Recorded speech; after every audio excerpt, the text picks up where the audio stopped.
Hello, hello, hello, everybody out there in the listener world. This is Jamie Tucker with the Whole Reffin' Show. My good buddy Mike is with us. Mike, what's up? Not much. Got a day off of work. Just trying to enjoy the day the much I can. Watching a little bit of wrestling and stuff. So, what you been up to? Well, I got a little bit of a story here, and it happened all yesterday. Now, listen to this, man. So, yesterday evening, my wife texts me at work, and she tells me the fire alarm is off here at the apartments. Well, the complex we live in, it just typically it'll go off, and a lot of times, there's no real reason given, but there's knock on wood, of course, there's never been a fire of any kind. And this would be the same case as usual. Well, again, last night we're finally good asleep, and at 12:30 a.m., guess what goes off again? The fire alarm. So we both were like, and I said, well, I got to use the bathroom. So I get up, I use the bathroom, and she's like, I'm like, do you think we should leave the apartment? Do you think anything's to it? And she's like, no. So I'm like, okay, we won't. So we stay in the bedroom until they get the alarm turned off, which takes about normally 15 minutes. That's response time and for the fire department and whoever comes out to turn this damn thing off. So finally it goes off. Well, moral behind this story is we rent from a smoke-free community. And, that means anything you smoke out there, people, if you rent from a smoke-free community, you should have the respect of your fellow neighbors. Do not do it. It doesn't matter if it's tobacco, weed, or vaping or whatever. Keep it out of your apartments if you rent a smoke-free apartment. It just makes me so mad. Well, anyway, Lord behold, I get an email this morning. And what does it say in the email from the apartment complex? It says, please be mindful of your neighbors. And we know it came from people smoking in the apartments, blah, blah, blah. Well, here's the thing. You send out so many letters on this. At the end of the hallway, it always smells like weed. I can't stand the smell of that. And I pay you, a smoke-free community, not to have this garbage. It just makes me mad, Mike. Oh yeah, I'm sure it did. Nice little wake up call at 12:30, but Well, it scares the living yeah. poop out of you. And you're like, you actually set up and go, what the hell? Or something comes out of your mouth, probably profanity most of the time when something like that happens. I'm sure it did. And, I'm just sitting there going, why can't they get this together? Cause all they do is send out emails and they warn the residents, you cannot do this. Well, it states in it that you can be evicted for such practices going on. I don't understand why you just don't start evicting these people. Um, and we all know why. It's just because of money. Yeah, yeah. If they don't see it, they're not gonna really do nothing about it. Like you said, it's only for the money. Uh, like if they get kicked out for smoking, uh, or vaping or whatever, they're that apartment ain't gonna be rented out for what, two, at least 2 months.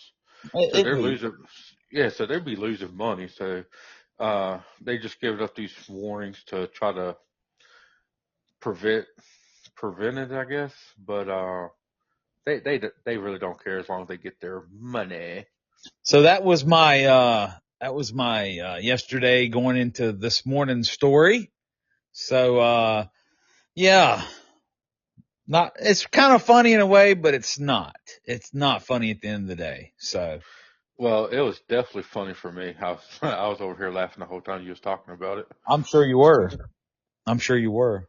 Thank God there's a mute button, I guess. Yeah, for sure. Uh, but What else you want to talk about, buddy? Well, in the news right now, and we're talking about wrestling news. Oh, before we get to that, they did just about an hour ago. I believe we have a new pope. It popped up as a thing on my phone, like, hey, like a message on the front of my phone, and not sure who it is. I haven't kept up with that, but I know today they did it. So that's what's going on with the world news. But wrestling news is what I want to bring up now. So we talked about Hulk Hogan last week. We brought up Hogan's past about his comments were basically, let's just get it out there. They were racial comments that were made. But here's what's going on now. The headline reads, Hulk Hogan gets Shelton Benjamin's name wrong, and Benjamin responds. So Hulk Hogan was recently, it might have been the Pat McAfee show.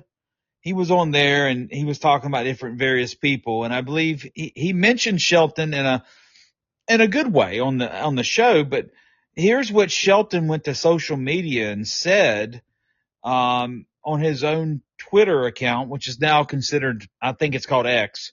But it says, message to at Hulk Hogan. You lost me forever with your don't get caught, or as you call it, apology speech.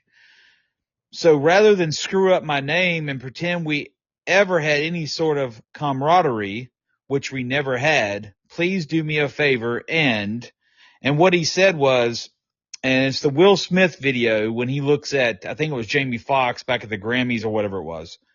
He says, keep my name out of your effing mouth. He sent that video out with this message, right? And basically what he's referring to is when Hogan he was backstage at a WWE event, he actually apologized to the roster, but he basically, in his apology, he made reference to be careful when you say and do things because of video and cell phones being, out there. And and what Benjamin's basically saying, Mike, is he believes that the apology was more of, hey, I'm sorry I got caught, than an actual apology. Yeah, I remember when he did that apology. Like I think he was sorry that he got caught, just how it was. Well, yeah. But but yeah, I mean, in a way, he's just like trying to tell people, just be careful because no matter what what goes on, somebody is always watching. Right. You always you always got cameras. You always got people watching. Everybody's got a camera in their hands right now or in their pocket and everything with the cell phone. That's one thing this world is technology based. I think it's technology is good, but people use it for bad stuff, and that's a shame in itself. And I think he was just trying to warn people, always be careful what goes on. But yeah, he definitely, if you're gonna try to apologize or say whoever, like your favorite wrestler now, you probably pick somebody that you didn't butcher their name or said it backwards. Uh, it didn't look good on that part, but Hogan is what 69, 70, so he's pretty old. He probably can't remember a lot of stuff, but I think if it wasn't that, a lot of the wrestlers, a lot of the black people like wrestlers in WWE, they're still having tough feelings for Hogan. I mean, Mark Henry pretty much said he don't like him Right. anymore. Like MVP after Hogan uses Benjamin's name backwards. He said he was pretty much like a lying uh, piece of crap. and stuff on X. So it's still a lot of bad feelings with him and all the wrestlers for sure. Yeah. Pro wrestling, there's always been guys in the business that didn't like each other and different reasons, but, and some of them reasons over the years had never been told why they didn't disliked each other. But I wonder if, a lot of this was going on back in the days of, we couldn't hear it or see it with the cell phones and the videos. And I wonder if some of the stuff back in the day was racism as well, or considered racism, it just makes me wonder, cause there has been a lot of hatred over the years in the pro wrestling business, guys having heat with each other decades and decades ago. I just wonder what a lot of that was over, because a lot of the stories don't get out there, and we don't know. But one more thing about Hulk Hogan, Mike. So listen to this headline. Becky Lynch unhappy that WWE fans compare her to Hulk Hogan. She says, and I quote, "I wear the scars of what I've done on my body. I wear them with pride because of all I've given back." I quote with Lynch what she said, "And these people go around, they compare me to the scummiest person on earth after everything I've done, after everything I've done for them. I'm supposed to sit here and take it." So do you think she's in character doing this, or do you think this is how she really feels? I think it's how she really feels. I think I saw like the whole like not the whole interview, but most of it, and it's pretty much comes down to people calling her Becky Hogan because she don't put over like the newer talent like other people would, like Hogan and stuff. So they're pretty much comparing her to that side. But in a way, like they're saying that and everything, but over the years and stuff, she's helped out a lot of the younger talent and Mhm. putting them over. So Yes. I don't I don't agree with it. I think it was the fans are just saying that right now because like her new heel turn, uh she came back at WrestleMania, teamed up with what's her name? I can't remember.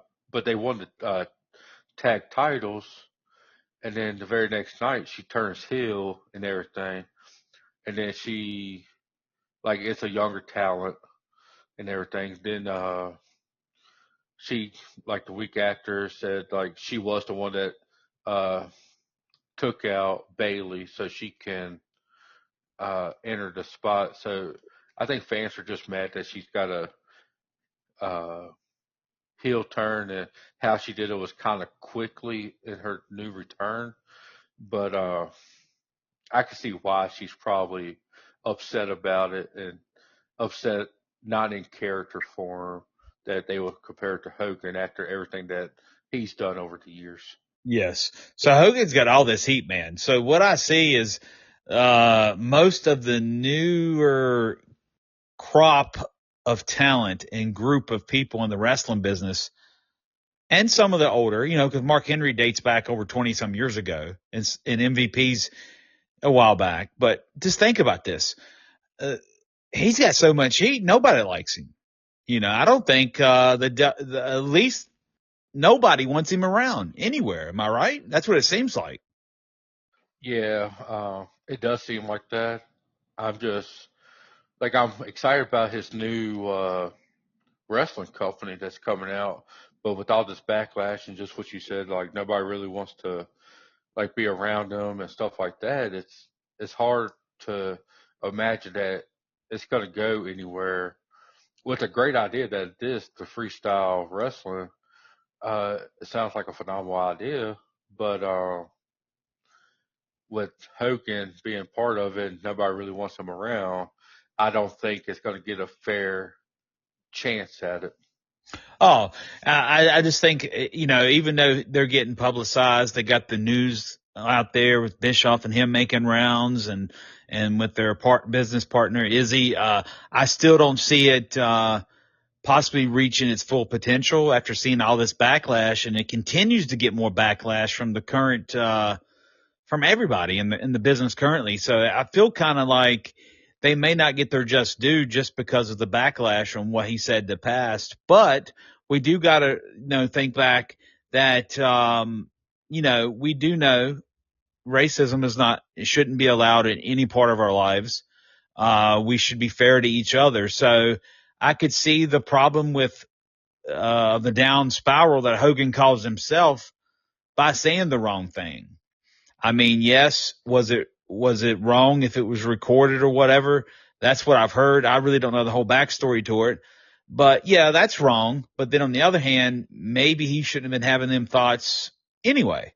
So, we need to look at that picture too. And just honestly, the way, people perceive him now is, he's a liar. They call him liar anyway, even from other things from his past. Nothing to do with that. People just don't like him anyway. They say he's always screwed over people. And then that on top of that, man, does not help anything at all. But I'd like to know more about this apology. I'd like to actually, if there's a video of the apology out there, I'd love to see it. If there's not, that's cool too. Maybe there's a transcript I can read exactly what he said, so I can get my point of view on it. But from what I'm hearing everybody else saying, it's totally like Hogan's just full of crap, and he's just more upset that people catch him in things than than being really apologetic about the crime, I guess, right? Yeah, like I said, I think it was also like his tone. It just felt like he pretty much just wrote something down and was just giving like an apology. I So don't think it was really heartfelt. right, so he's going through the motions like Hulk Hogan would. It's like he's being in character. Yeah, for sure. But yeah, but then like the whole lion part, they he was telling people that this was just recently. I think it was on the Pat McAfee show, like just recent that you just talked about. That he was Brock Lesnar's first opponent back for when he returned from the UFC. And everybody calls him a liar right out the bat because the first match that he really had was against John Cena, but Hogan was under contract with TNA at that time. Uh, so it ain't nowhere or no how that it's like he just wants to make people think like he's so much greater than what he really is. So I don't know. I think like the older ones like him and Flair, they just need to really take a step back and enjoy the product for a while because I think like in the long run they're really like tarnished their reputation and everything. And it's sad to say because they're like legends and stuff, and they just don't know how to really get out of the spotlight. Oh yeah. I mean, at this point, anything you see or hear um, from them, they get backlash so hard, and it is sad to see two guys that are very much you could consider legends, icons, or whatever in the pro wrestling business, and in a lot of cases, arguably two of the best of all time. So it really is sad at the end of the day. Before we move to another story, uh, there is something else we should talk about that was recently about a guy's social media account being hacked, Mike. Who are you talking about? I'm talking about the phenomenal one, AJ Styles. What are you saying that somebody hacked his what Instagram account or Twitter? It was, well, which one was it now? Because let me see if I got this pulled up here, Mike. I got it right here in I, front of me. it looks like it's his Twitter account. Yes. So basically what happened here, AJ confirmed on Instagram that his Twitter account got hacked. And should I read what it says on there, Mike? Yes, but please do not get us canceled. Well, first off, I do not condone this language from this, and that's being truthful. But this is what was on AJ Styles. I'll repeat, this is what was on AJ Styles' Twitter account, and he got hacked, guys, because he confirmed this. Now I'm just going to read it, and it's not from AJ, number one, because he said he got hacked. And number two, it's not from me and Mike's point of view, just to let y'all know. We're just reading the news here to you on what's currently going on in pro wrestling, and being we're talking about Hogan and his past with some of this similarities, even though he got caught. We're talking about a hacked account now. Hey, if it's bad, make sure you beep out the bad parts. No, what? I know how to do this, Mike. I'm not going to say the words. But anyway, it reads, guys, and I quote off the Twitter account of AJ Styles. What do you call a black man with a PhD? And it says What does it say? a effing, and it's the bad N word. So that's all I'm going to say. That's what the Twitter account said. And that's all. And, and I'll be honest, he didn't get any heat from this on the wrestling sites, from fans or nothing. So AJ confirmed that was hacked. And honestly, I believe he would not say this anyway, because I know him personally from way back in the day before either one of us got signed to any major company. I believe at 100% that he did get hacked. But for this to come out, just think, some things that are false still get that people get accused of is not good for them. So far, AJ's in a good limelight. There's nothing been said negative. And I actually believe that, Mike. I don't know what you take of this, but being that I actually know him from years ago and know the way his character is, I know AJ would not have said this. No, he did it. It's on Twitter. It's official. No, I'm definitely kidding y'all. No, I think AJ definitely was hacked. It also said that somebody sold AJ Styles' SIM card. So they had like the SIM card put up in a phone, and that's how they kind of hacked his account and everything. So How'd they get his SIM card? I don't know. It don't really say, but I wonder if it's because maybe he exchanged out a phone and somehow they still kept his information. like it could have like he could have got a brand new phone and they just got the old one and with all the info on it, like nothing is ever deleted. So that's probably how they did it.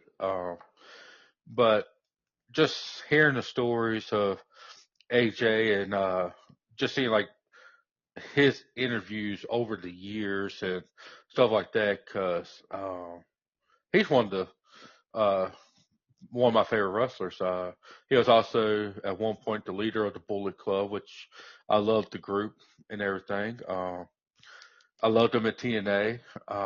He's Ring of Honor, all them places, NWA, the little short time in WCW. Uh, so listening to his interviews and stuff, I really, truly, 100% don't think he did this. Right. And, and AJ was hacked, and let's go back, we can't say the same for Hulk, though. No, Hogan, I don't remember for sure. It's been many years ago for Hogan. Apparently something happened and like with his daughter or something, so he kind of just said it in a way that I don't think he really meant it that way, Yes. but just how uh it was there being recorded without him knowing. I think they was actually like somewhere like sneaking it. I don't think the person was actually there recording it. They was kind of like sneaking around and recording it. So yeah, either way, it's both bad situations. It's no way that we should do like any type of hate and stuff. But it's still out there. Just hopefully people don't uh, take this hacking thing too serious. Uh, like I just joked about it about I agree with it. Like not agree with it, but I believe that he did it. Like I was joking that way. But I really truly believe he didn't do it. But hopefully nobody else takes it a certain way and then his career gets messed up like Hogan's or something because one person stupidity out there. Correct. Yeah.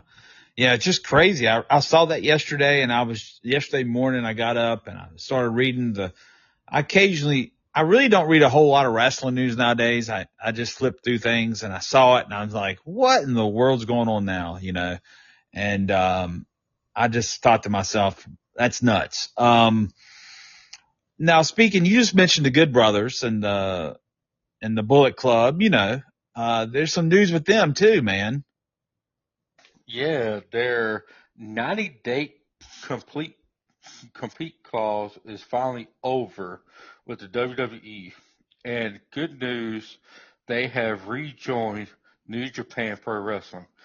It sucks that they're going to be in Japan and stuff. I wish there was a way that I can watch them better, but I'm happy they're back in Japan because that's where, in my opinion, they was actually the best. It was in New Japan. That's where like they really made a name for themselves. And they're actually going to be wrestling tonight on Friday in I think it's at California, and they're going to be teaming up with the Young Bucks in an 8-person tag, and they're going to be facing uh, what they call the Bullet Bullet Club War Dogs, I think. Uh, so it should be a really good match. The first time, like Gallows been uh, wrestling in NXT there for a while before the release, but this is the first time that Carl Anderson is going to be wrestling since last November. But I think it's going to be a really good match, and it's good that they found a place where they can still do their craft, and they're actually going to be shown and everything like they deserve to be because they really are a really good tag team.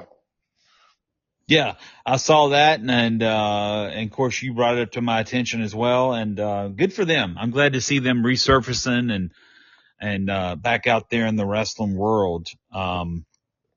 So before we move along to anything else, I also am reminded that Backlash is this Saturday, 1 month removed from WrestleMania, and maybe not even a month. And John Cena is defending the heavyweight championship against Randy Orton. I honestly don't see Randy Orton winning the championship at the pay-per-view. That's why I still call them pay-per-views, even though they're mainly watched on Peacock, streaming. But, what is your take? I still see Cena taking the championship on for at least a few months.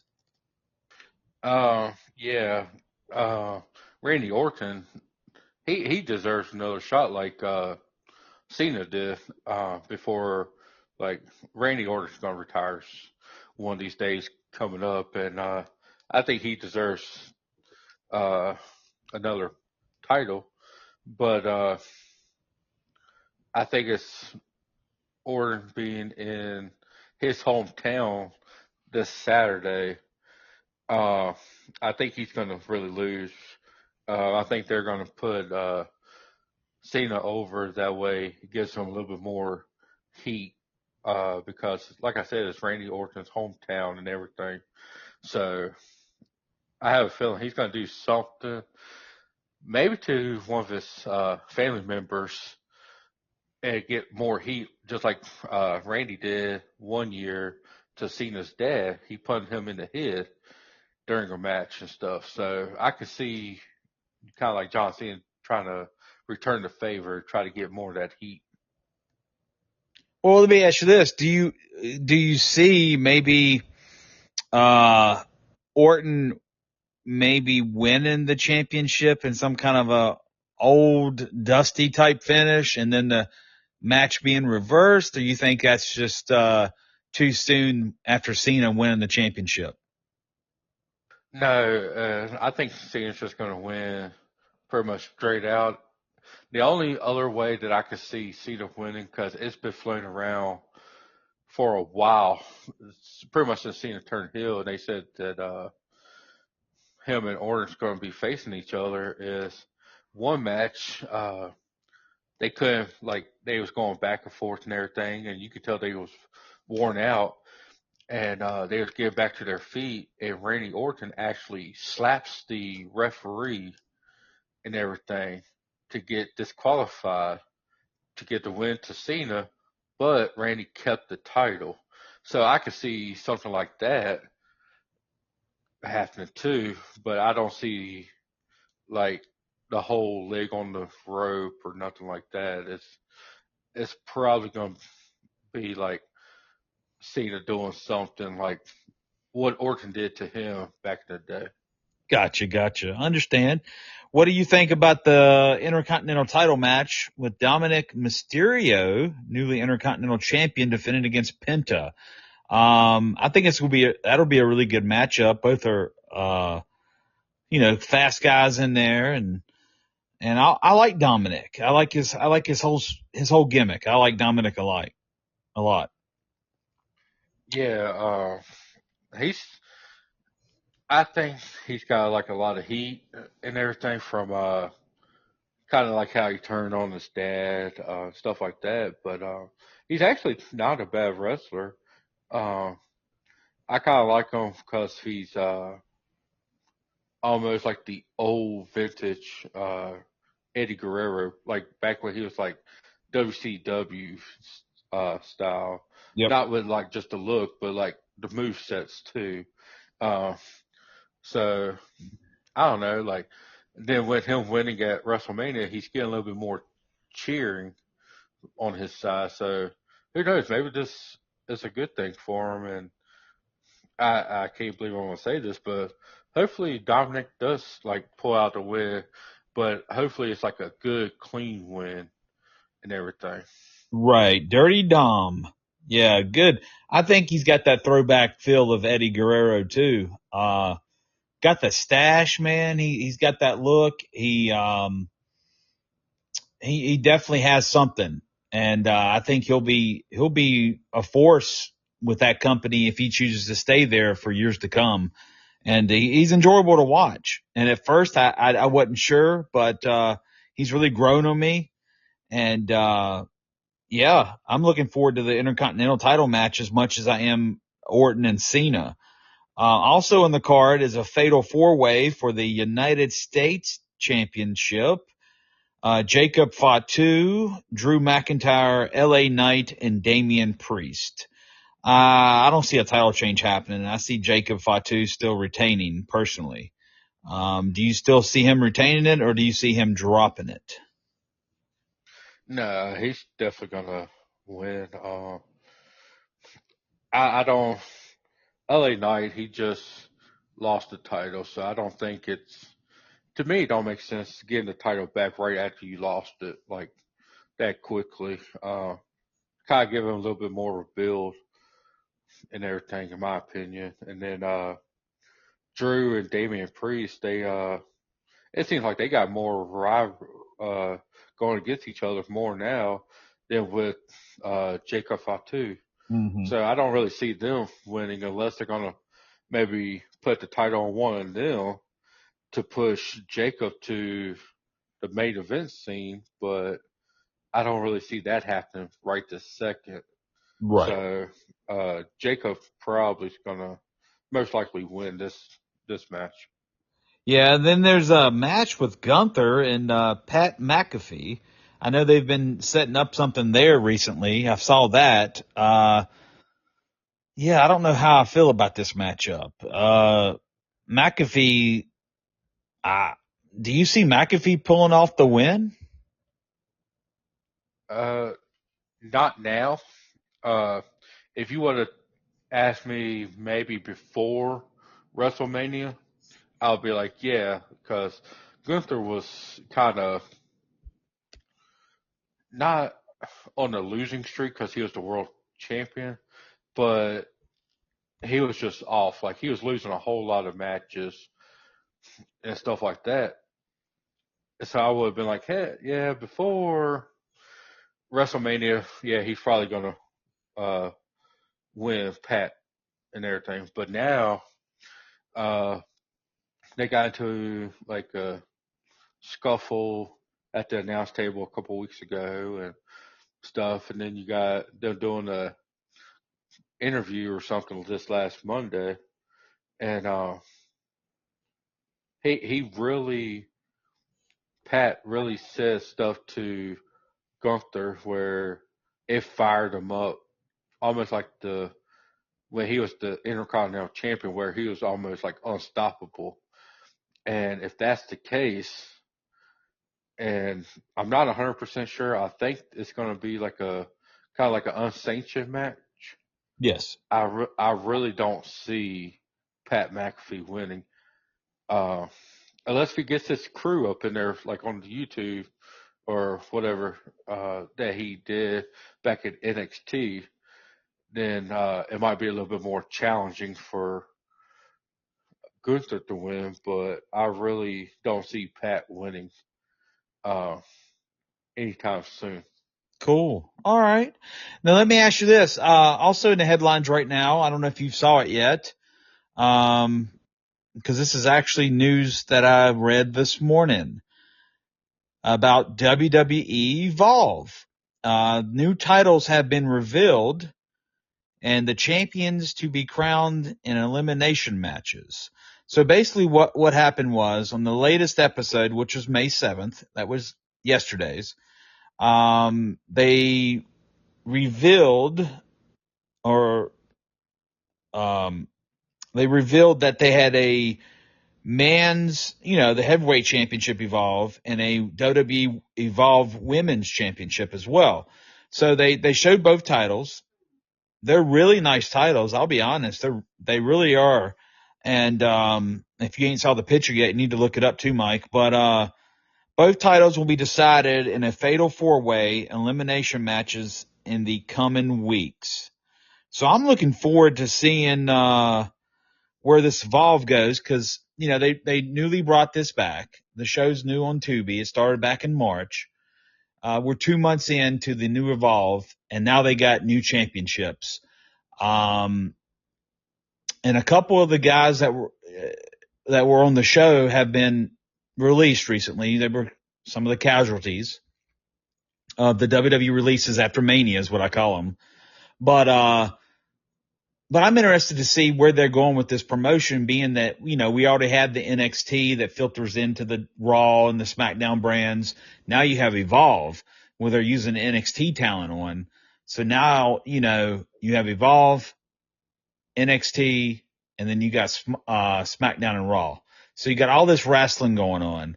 But just 2 more championships to throw out there too. So, have you read that or did you know about this? And have you seen the titles yet?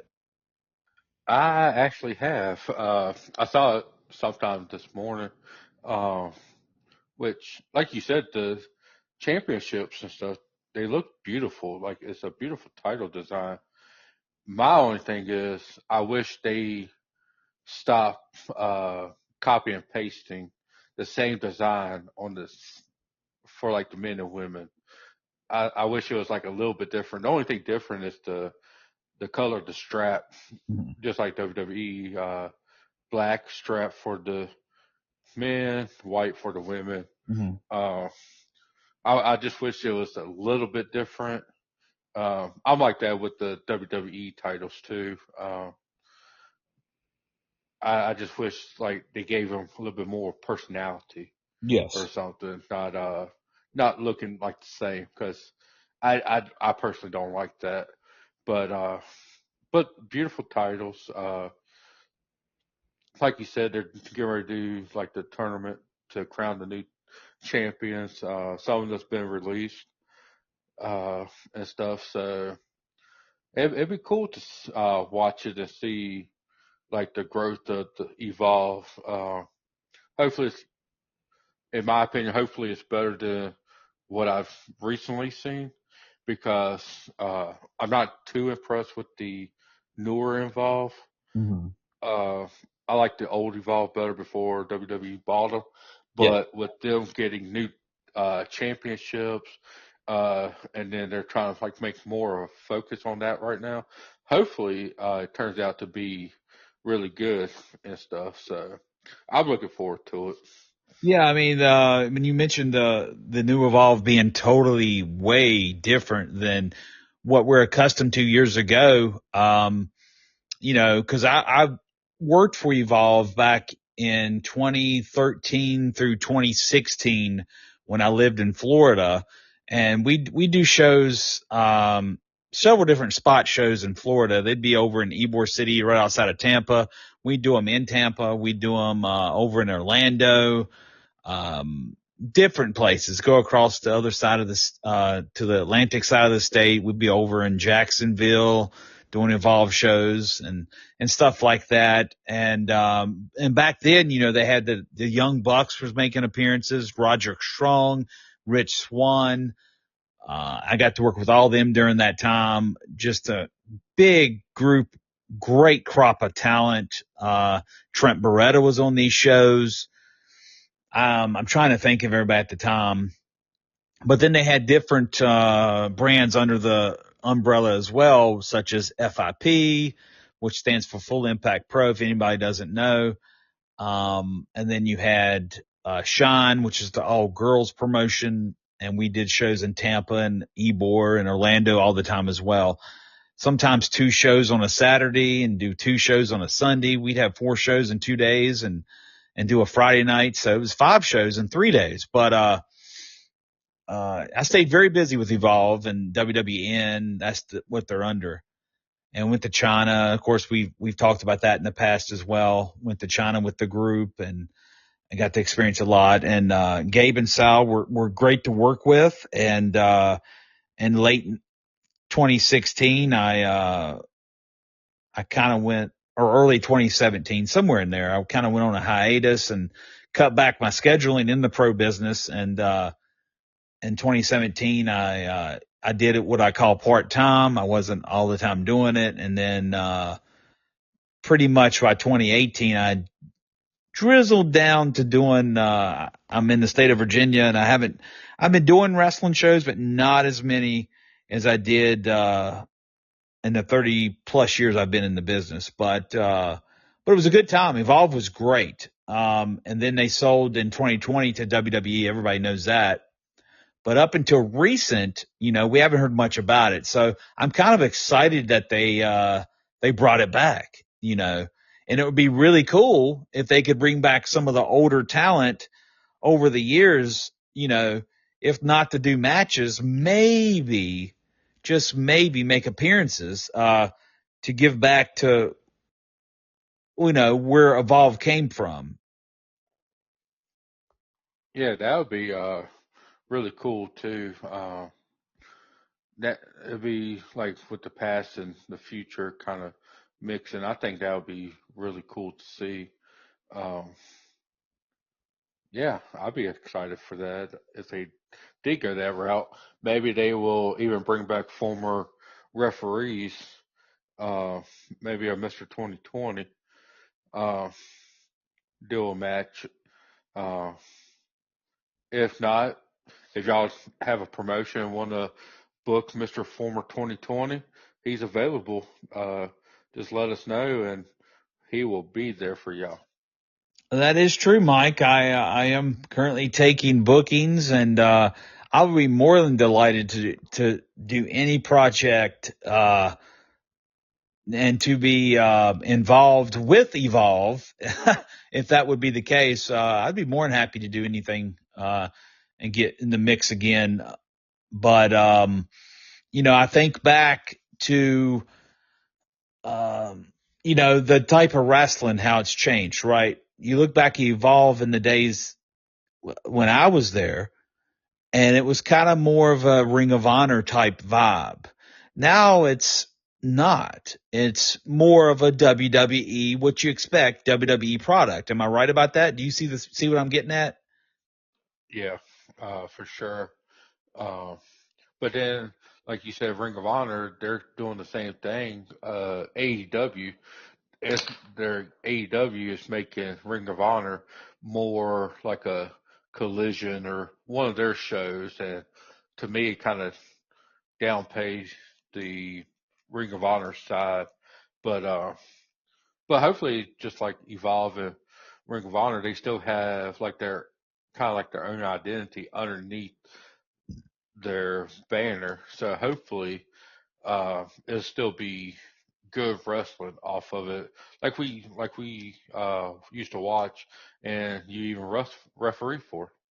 Now, do you see, in your opinion now, listen, do you see Evolve getting to be on the NXT level at one point down the road because the WWE is involved into it now? Or do you see it being more of just, hey, we're looking for more talent. We'll use a lot of the WWE ID guys with our NXT talent, just to give them all a place to work? Or do you see them actually becoming more of a fixture like the NXT has now? It's got its own little brand.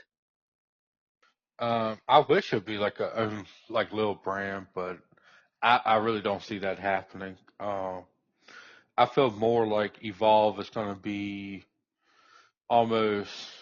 I think it's going to be combined with the WWE ID thing. Mhm. Uh, it's. I think Evolve's just going to be mostly independent, getting to that next level for NXT. I don't Right. think it's going to be like a brand or nothing. I think it's just like a stepping stone into NXT. Right. And so far, the talents that were released last week, it was like 15 or 16 talents, and Braun Strowman, of course, was one of them. Um, I haven't heard anything else about any other talents being released at this moment. Have you?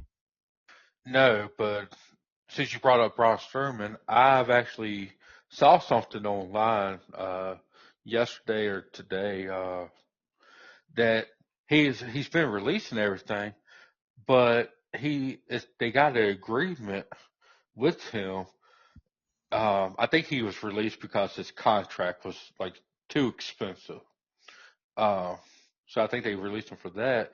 But they got an agreement where if they need him to come in for like a storyline purpose, that he can come in and work for them like 3 to 4 months at a time to do the storyline. Oh, okay. I did not know that bit of information. That's pretty cool.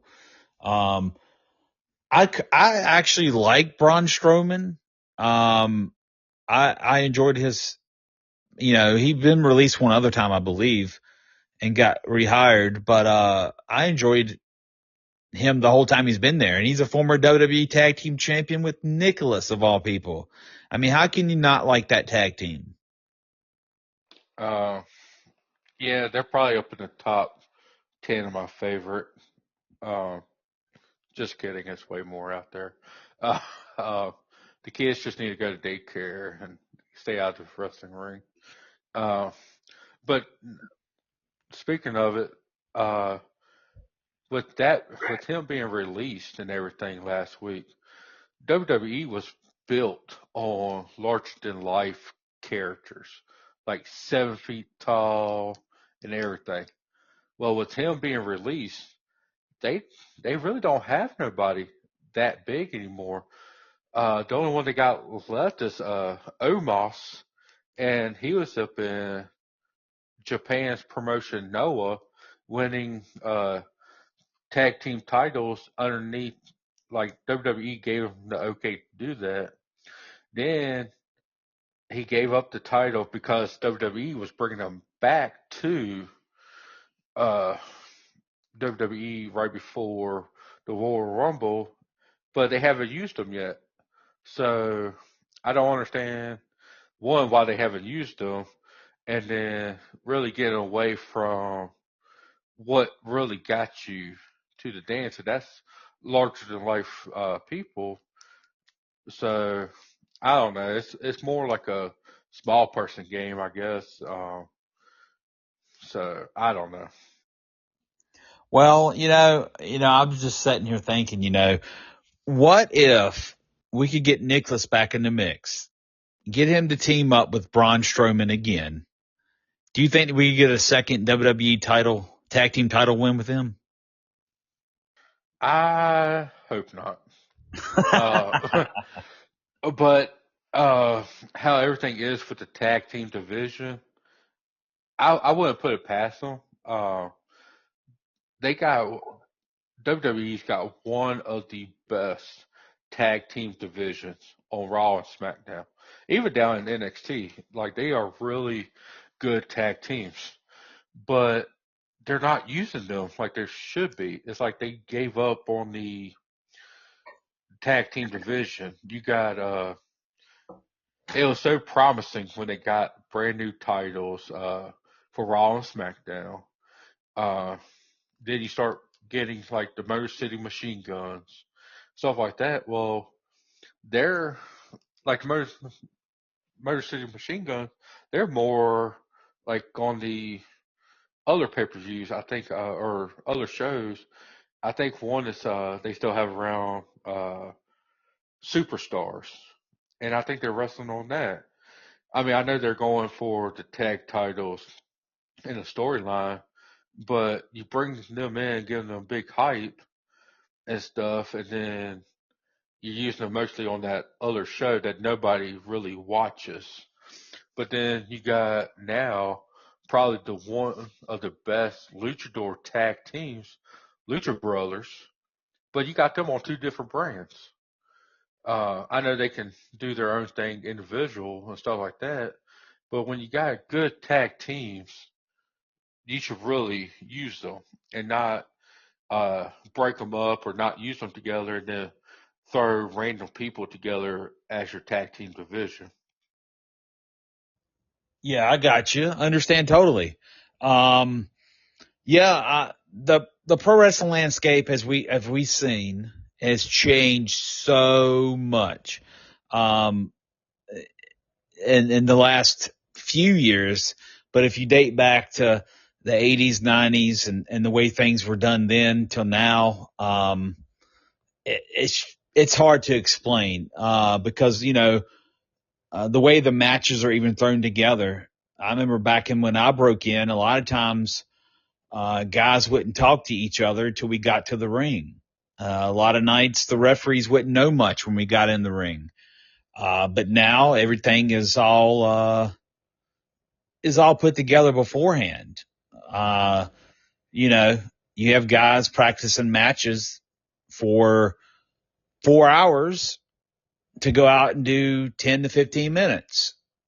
I guess it is what it is. And I hate that saying, but that's where we are today. But pro wrestling back then would be, hey, this is the card. You guys are working each other and this guy's doing this. He's over with this or he's whatever the case may be. And then, like back when I worked in Nashville for Burt, it was ran like the territory days and we ran shows I remember two buildings in particular on top of my head. We was at the airport armory in Lebanon, Tennessee.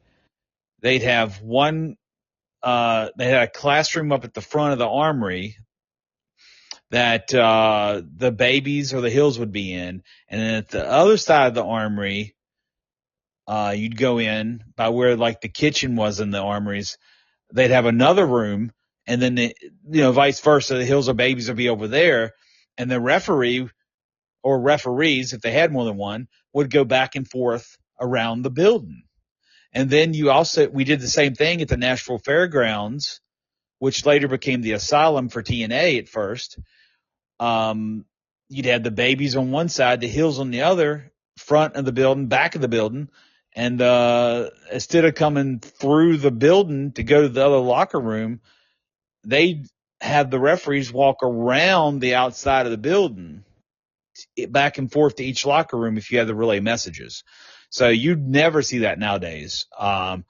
And that's for two reasons. One, the business has changed so much that even by the time I was at WCW, years before that, the guys were all dressing together at this point. But what I'm getting at is, you would never see that today. For the main reason is a lot of guys cannot call their match on the fly. And what I mean by that is, it's like, let's say we're doing this sequence of events in the ring and it's not really hitting with the crowd. Guys back then in the older days would just switch things up to get a pop, a crowd reaction, so to speak, instead of just doing 20 move sets like a lot of guys would do with no crowd reaction. You got to know how to feed the crowd and get them into it. And that's what's changed a lot in the business too. And not just big men and small men, but just the mere fact that the business as a landscape has changed. Because, back in the day, you had guys like Bill Dundee. When he was around, he wasn't the tallest guy. He wasn't the biggest guy. But damn if he wasn't believable, you know. And Jerry Lawler wasn't the biggest guy in the business, but his punches and his interviews and everything he did was believable. Oh yeah, for sure. Like you said, it's changed so much. You would never saw like a picture, and I've seen them over the years now in WWE where they're practicing their moves and stuff in the ring with everybody around, and then if you're in a storyline with like if me and you was in a storyline, we hated each other. They got us on camera right there, like having a good time, joking and stuff. Uh, that's one way that, like I said before at the beginning, that I hate technology for that reason, because in a way it really hurt the business in that point. But yeah, it's changed a lot. Some for the good, some for the worse. So who knows? Maybe it just keeps striving to be good, because right now it's on fire again. So Oh yeah, pro wrestling. I always tell people they go through its trends, and then you'll have a good 5 to 10 years of strong business, and then it'll decline just a little bit, and it's got to pick back up again. And it's always been that way with how the business has been. If you look at the over the times, the late '80s. Not for everyone, because Vince McMahon expanded his business and went national in the late '80s when every other territory was dying and had to sell out or whatever the case may be. Vince McMahon thrived strong. Now, the early '90s, the whole business as a whole was going down in popularity and all that good stuff.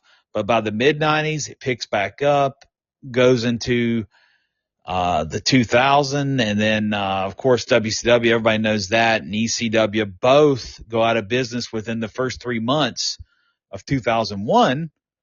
But once again, the leader of sports entertainment kept thriving, and it's thriving today. So that's one thing we can say is that WWE and sports entertainment, it looks like they'll be around forever. Doesn't matter who comes and goes. WWE is going to stand the time. So their slogan, I can't remember how it all goes when they open the shows, but the WWE Forever part certainly looks like it's holding true. yeah, it's then, now, forever, and now together. Uh, so yeah, it's gonna be good. WWE is really doing a lot to build the future of the thing. Uh, but have you heard about the WWE NIL program? Yeah, I vaguely heard a little bit about that. That's for the college athletes. Is that correct? Yeah, I just it popped into my head a couple days ago because it was a signing back in, I think, February of this year. and I forgot all about it. And something popped into my head a couple days ago, and started thinking about it. But one of the signing of it was actually Scott Steiner's son that's playing football and stuff. Uh, I can't remember his name. But have you seen a picture of his son wearing the old WCW championship? That I have not. I think I remember hearing something about Scott's kid getting involved as well as, Rick's kid is already, Braun or whatever. I did hear about him getting involved in the business, but I haven't saw any pictures of him, and I don't know what he looks like, if he looks like his dad or any of it. Uh, well, it's been a while since I've seen the picture, a couple months, but he's really jacked. He's not like as big as Scott Steiner, but he's really jacked. And then I'm just thinking to myself, Braun Breaker, Rick Steiner's son. Oh man, he's a beast. But then now you got Scott's son underneath the NIL program, which stands for Next in Line. You got him. Could you imagine them two on the same roster, maybe as a tag team one day in WWE? That would be pretty cool. I love the Steiner brothers. In my honest opinion, they owned the first 3 years of the '90s, and I think it was the first 2 or 3 years they owned the '90s, man, without a doubt. And that started in '89 when Scott came in from Memphis, teamed up with Rick, became the tag team together, and got their first U.S. tag and beating the Midnight Express, and then they won the World Tag titles. But from the Freebirds, I believe, I got to get my history right there. I know they had a program with Doom as well. But 89 and 90, I love the Steiners. 91, it carried over together. 92, they had the great program with Gordy and Williams. Dude, that went from spring all the way through summer, WCW 92. And that was to see them matches live. Oh my Lord. Some of the best tag team wrestling ever. But you had two greats, as in at the time, Gordy and Williams taking on this great tag team in their prime, the Steiner brothers, man, and everything just clicked with them four, and it was the hard hitting action, and uh, Steiners, in my opinion, like I said, they'll go down as one of the best tag teams ever, without a doubt. They're in the top three of my tag teams of all time. There's tag teams that came behind them that I've really enjoyed watching that came later. Like I loved Harlem Heat. I thought Booker and Stevie were good together. Probably should go down in history as one of the best tag teams as well, just because of all the championships in WCW together. They were a great tag team. Steiners in the '90s. Um, I'm trying to think of other great tag teams in the '90s, but they're my two favorites, I believe. Yeah, it was the Steiners, man. They was a really good tag team. I enjoyed them a lot. Uh, I hope Scott's son does end up maybe go through Evolve or NXT, start building up his career because I know like the family tree and stuff. Like sometimes they won't all like reach the same level as like their parents or something like that. But I think he'd be really good too because he's got two Hall of Famer like dad and then uncle, but then you got a cousin tearing up the scene right now in WWE. Uh, so I'd be excited to if he does make his debut in WWE one day, what he's going to be bringing to the table. Well, I don't know if you knew about this. He has one son that plays basketball for VT. Yeah, I saw that. I actually saw that probably the last time we did a podcast because after we did it, this popped into my head. thinking, well, we should have said it on the podcast last time, but we're talking about it now. And when I was doing a little bit of research, I saw where one of his sons was Virginia Tech. So, Yes. but speaking of Virginia Tech, did you see or hear about the concert that they had, Metallica, at the stadium? Yes. I forgot about it. I wanted to go, but I couldn't make it. Once I forgot about it, I couldn't make time for it. But, yeah, man, I heard traffic was backed up on the interstates going into Blacksburg around here. It was crazy. Yeah, I heard that on 81 was all the way back down to like near Body Tot and everything, That the is concert. crazy. Uh, but the sound, I think it was during the song. I think it's like the whole concert, but when they really played the song that the football team comes out to, Enter Sandman, it actually was so loud at that place that it went off on the scales for like the earthquakes and stuff. That's how loud and stuff it was. Oh, wow. Yeah. Yeah, so it was really good. And if y'all don't know, like uh the Inner Sandman, that was actually ECW's Sandman's song coming to the ring.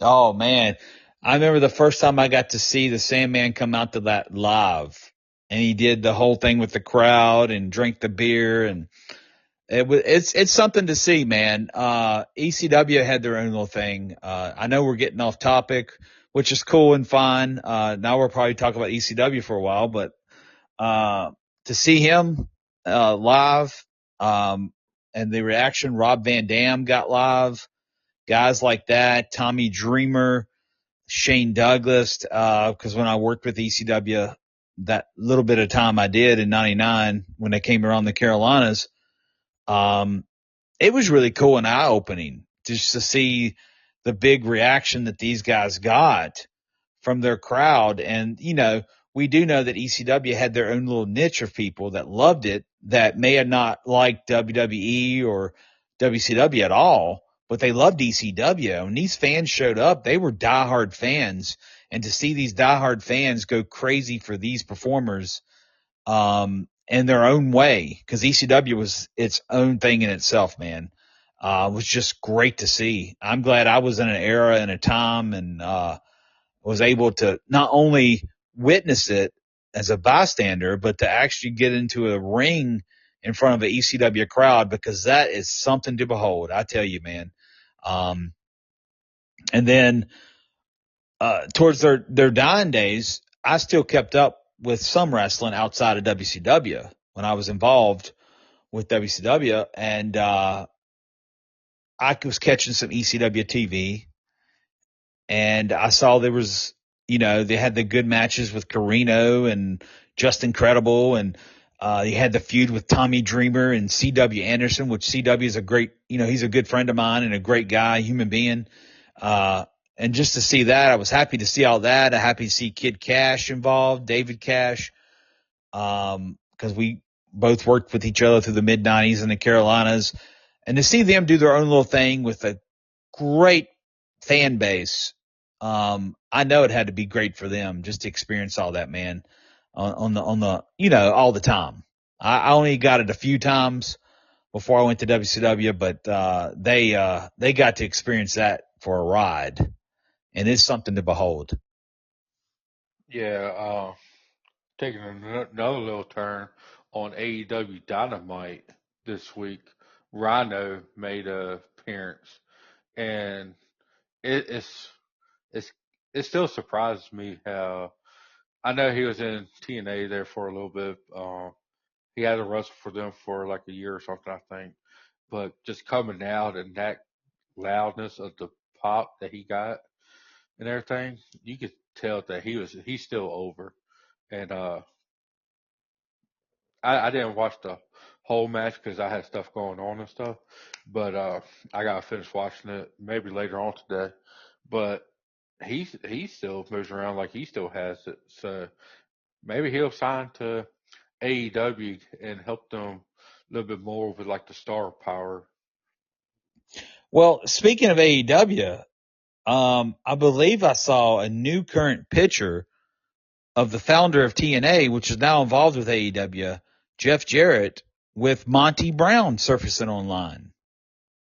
Yeah, it was Jeff Jarrett's podcast, My World, and apparently they're gonna they already interviewed or something each other, but that's the first time that they've been together in like 20 years after they had that really good match in TNA. Yeah, it's crazy because Monty Brown, a lot of people's brought him up over the years, but no one knew where he's not been heard from. So to see that surface this morning, I'm like, I took a triple take, even though it said his name. I'm like, are you sure about this? Because I haven't heard his name really in circles in years. But Monty Brown was, in my opinion, in the TNA days, he was a big player. By the time I got there, Monty was already gone at TNA because I got there in 2009, I believe. And then he was gone, but I always enjoyed watching Monty Brown. I wish he's one of the guys I wish I got to work with. But that didn't happen. But it's cool to see, that surface. But maybe that interviewer tell us what he's been up to. I'd like to know because I don't know. And whether he has any aspirations of possibly stepping back in the ring at this late in his late in life, right? Yeah, I'd be happy if he just comes back for one match if that's what he wants to do.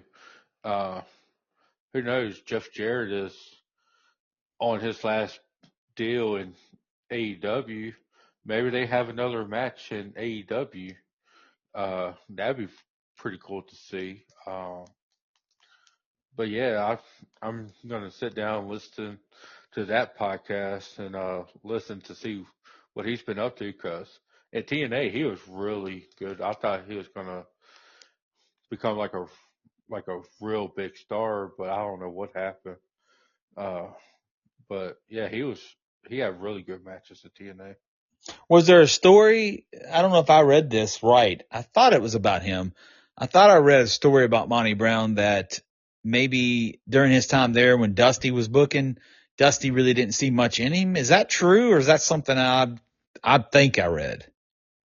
I think I saw that too, but I'm not 100% sure. But maybe he had the talent and stuff. Maybe they just didn't think he had like the it factor. Yeah. But then And again, there's another way to look at it. There's been a lot of guys that these guys that know how to pick talent can be right about, and then there's some that they missed the ball on, and they figure out later, oh hell, I'm not saying specifically with Monty because it seems like he disappeared after TNA, but guys like Steve Austin in WCW, that's one. Mark Callis, which is the Undertaker, everybody knows the Ole Anderson story. Ole could pick guys over the years. He had an eye for it, but with him, he missed the ball on that altogether. Because Mark Callis could have been a star anywhere. I think they could have marketed him as himself at WCW and made money off of Mark if WCW just knew how to market people at certain times. But he went to WWF, and we all know the history there. Beats Hulk Hogan for the WWF title at Tuesday in Texas, or was it Summer? No, it was Survivor Series. I think it was, and then they had a rematch at Tuesday in Texas or something like that. That's been years ago. But dude, just look at all that.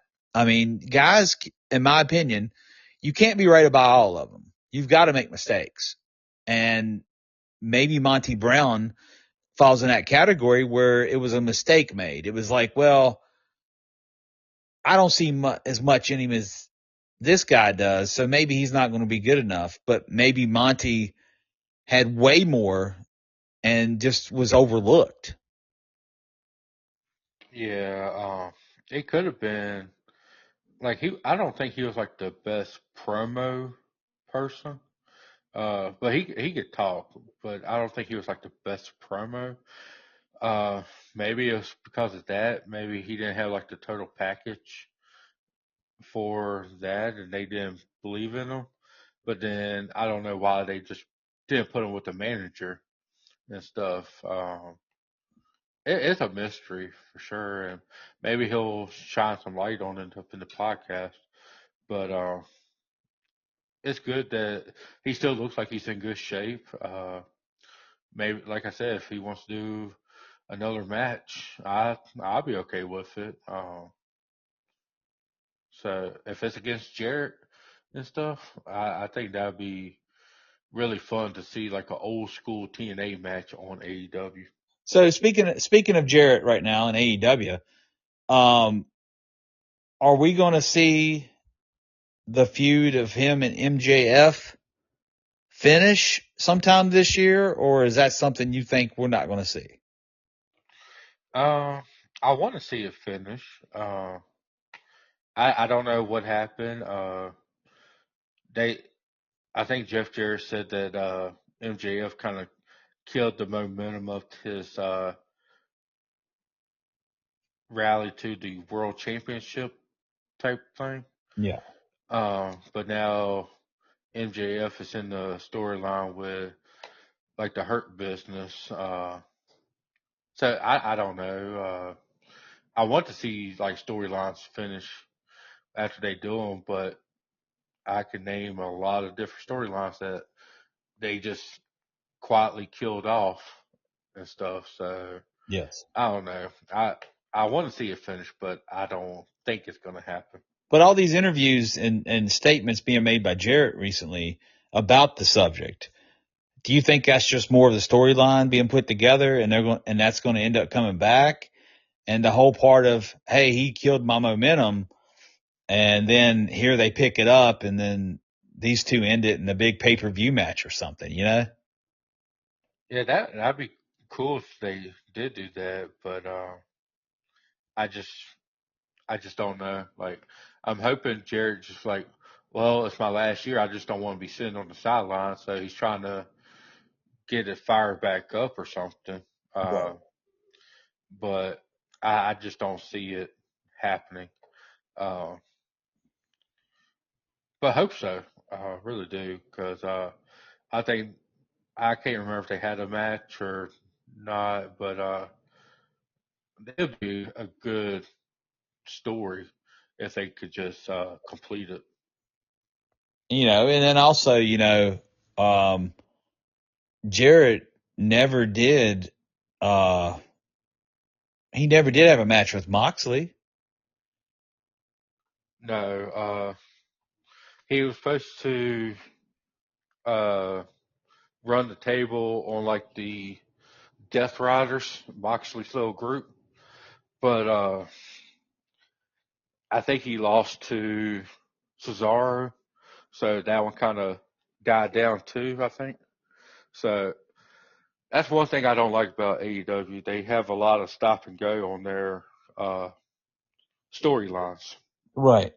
Yeah, I don't get it either. I'd much rather, you start something, let's finish it, let's don't stop it, and then wonder why it didn't go any farther, or wonder whatever the case may be. It just gets me because, back in the day, pro wrestling storylines would go on for months. Shoot, man, I remember some seeming like they went on for like a year or more. But it was compelling, and it brought people to watch the television show, and they brought people out to the live arena events. But see, the whole landscape of that part of the business has changed as well, because back then they'd want the TV to sell the house show. Now there's house shows, but not as many. It's more about, we're worried about TV and TV only. And then, of course, the PLEs for WWE and the pay-per-views for AEW. But it's all TV still, none the same. Nonetheless, it's all TV. They're not really worried about putting the storylines and the asses in the house shows no more. And them days are over. The 80s and the up through the mid to even late 90s, WCW and WWF would still want sold out house shows all month, and they'd sell you on them. But it just seems like in the last 15 years or so, maybe a little more, at least 15, that the house show business, it's still there, but we don't care as much. And the TV's not what I call a informative infomercial, like, so to speak, to say, hey, this big feud is going to happen, and you got to come out to this big match tonight at the Civic Center or the Coliseum or whatever. Them days are over. They just don't sell for the house show no more. And I think if the business would have stayed that route, and they could have, in my opinion, a lot of people may disagree. You still could have great, compelling TV, but sell your matches for the house show so you can fill up the arenas. Yeah, I definitely agree with that. But you know what else sells pretty good? You're going to tell me, aren't you? I'm going to tell you, and that is David Protein Bars. And David Protein Bars, they got 28 grams of protein, 150 calories, 0 grams of sugar. I mean, you can't go wrong with something that tastes good and it's got 0 grams of sugar. But they got chocolate chip cookie dough, peanut butter chocolate chunk, fudge brownie, salted caramel, Jamie, Mr. 2020's favorite, cake batter, my all-time favorite, blueberry pie, and then the new flavor that is really tied for my favorite, the cinnamon roll. Uh, they got really good flavors. Uh, you can get online and buy a box of 12 for $39. The variety pack with the 6 original flavors for $25. Uh, you just go to davidprotein.com /Jamie T and get you some of them savings. That's right. And you also got to remember, when you're talking about savings, Cowboy Revolution Apparel Company, and that's cowboyrevolution.com. Go there, enter the code after you get your stuff in the basket, guys. Enter the code JamieT123, save 15% today. And we were talking about David Protein before that, davidprotein.com /Jamie T to get the savings on the scrumptious protein bars today. Do it after you listen to this on this beautiful Friday, May 9th. Yeah, it's a very beautiful day we have here. Um, but yeah, I'm going to go get me a David Protein bar after we get done with this. I need to really go to davidprotein.com /Jamie T and order me some more because I'm running pretty low. But I mean, they're just good. So that's what I'm going to be doing after this. That sounds like a plan. I tell you, my man. So, pro wrestling wise, we touched some topics. More news, Hulk Hogan. It's weird. We've hit Hulk Hogan news 2 podcasts in a row, 2 weeks in a row. Are we going to have a third week of Hulk Hogan news next week? That's hard to say. We'll find out. Hopefully it's no more on the downside news for the man. But if it is, I don't know. Maybe we'll hear more about the wrestling promotion. I'd like to know more about it, to be honest with you. Other than what we heard last week and we talked about last week, I know nothing more. I'd love to know more about the Freestyle Wrestling Company they're bringing out in late August. See where they're going with that. We touch base on the pay-per-view this weekend, the PLE for the WWE. Watch it on Peacock, everybody. If you are a wrestling fan, you must watch. I said a wrestling fan. Yes, I didn't say WWE fan. If you're a wrestling fan at all, you will watch this because you got 2 of the best in the main event when John Cena takes on Randy Orton. You've got to watch it just for that match alone. What about it, Mike? You got anything else? No, you just talk about us talk about Hulk Hogan for 2 weeks in a row. Can we make it 3? Well, something that we've been talking the last couple podcast, and we might just keep it going, is the two greatest WCW World Heavyweight Champions, David Arquette and the main man, Vince Russo, bro. Okay, bro. Maybe we can bring that up. Why don't we bring up WCW World Champions next week, and we'll have a list. We may not list them all, but we'll have a list of champions, and we'll discuss what our opinions are of them. All right, sounds good. And I actually saw how David Arquette lost the championship, so we could talk about that. But if y'all can watch some of the old school WCW stuff on TV and stuff, but go out and buy David Arquette's movie, because that's a really good movie. Ready to Rumble, am I right? Yeah, I just honestly bought it a couple weeks ago, and I love it. Good deal. Hey, one more thing, Mike, before we get off here. I wanted to mention that a good friend of mine's birthday was 2 days ago. Brian Knobbs of the Nasty Boys. And he's been going through some rough stuff, guys. There's a GoFundMe page out there for Brian Knobbs with everything going on, health issues, and had some hurricane problems with his home back when the hurricane hit Florida a few months back. He's been going through a lot the last few months. So a friend of his in Florida has organized this whole thing for Brian. Because Brian did not set it up. Brian's got a lot of pride. I know Brian. He's a great guy, one of the most humblest people you ever meet, but a lot of pride and really good friend. And so go to that GoFundMe page if you get a chance, guys, and whatever you can donate to help finish off what the needs are at this moment would be gracious of you.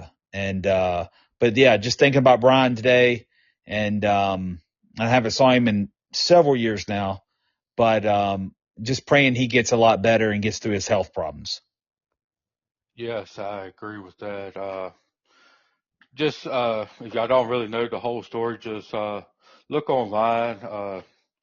I'm not 100% sure. I think it's something like with his wife too.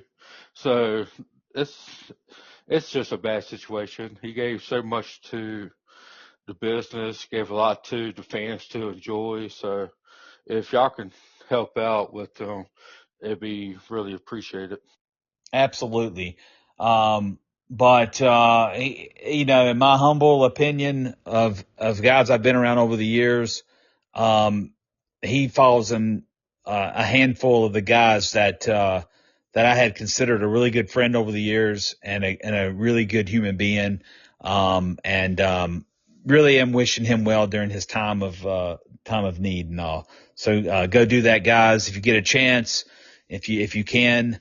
And then you know, drop us a line at wrestleref123@gmail.com if you have any questions, comments, concerns. You just want to complain a little bit. You want to maybe say something you want to tell me, even if it's bad. Send it to me. Send me the email. I want to hear it all.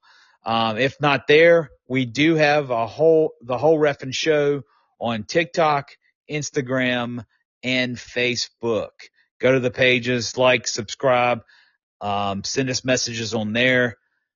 Send them to Mike, send them to me. Whatever the case may be, let us know you're listening. Let us know what you like. Let us know what you don't like. Just let us know something. Yeah, if we're just trying to grow this, we're just passionate about what we talk about and what we do. So please just help us